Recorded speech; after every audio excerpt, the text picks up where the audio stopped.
Let's talk Tanya for the 12th of Sivan of a leap year.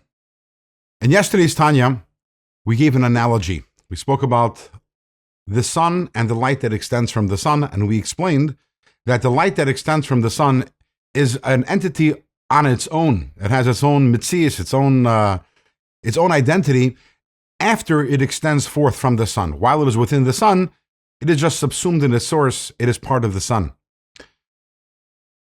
That analogy carries over to creation.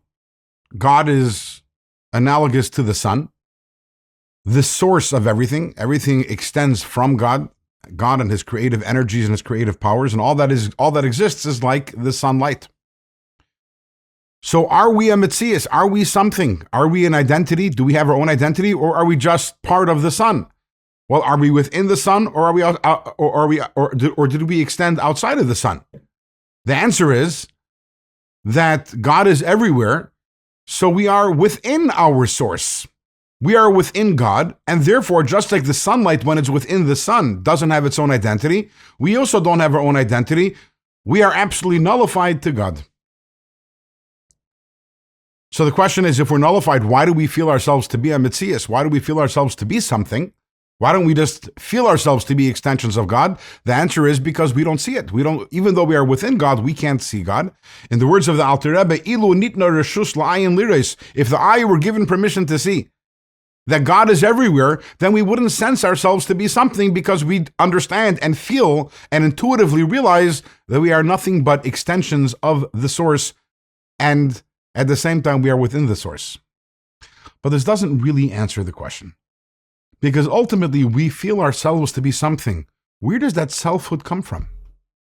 The truth is that we are extensions from God. The truth is we are within God. So where does the sense of identity, of ego, where does it come from?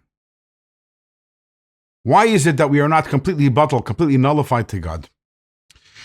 With this question, the Alter Rebbe concludes this chapter 3 of Sharichut V'Amunah, and it's interesting to note that this is the only place in Tanya where the Alter Rebbe actually concludes a chapter with a question. Usually the Alter Rebbe will ask a question at the beginning of a chapter, and it would seem the reason is because we don't want to leave the question hanging. We don't want to go to sleep at night with the question. So therefore, if it's self-contained, you have the question and the answer in the chapter, we're good. But over here, the Alter Rebbe concludes the chapter with the question, and the answer is only going to begin in the next chapter, which begins tomorrow. And by Chasidim, they say that, usually it's not good to leave a question hanging. Usually if you have a question, you want to resolve it. But this question, as they say, it's nish gefarlach. It's not so bad if we spend some time thinking about the question. If really, really all we are is extensions of God, and we are subsumed within the source, why do we feel ourselves to be a mitzias? Why do we feel ourselves to be something? That's a good question that should bother us. Why do I have ego? Why do I have this sense of selfhood when in fact I'm but an extension of God? And the answer to this question will begin, God willing, in tomorrow's Tanya.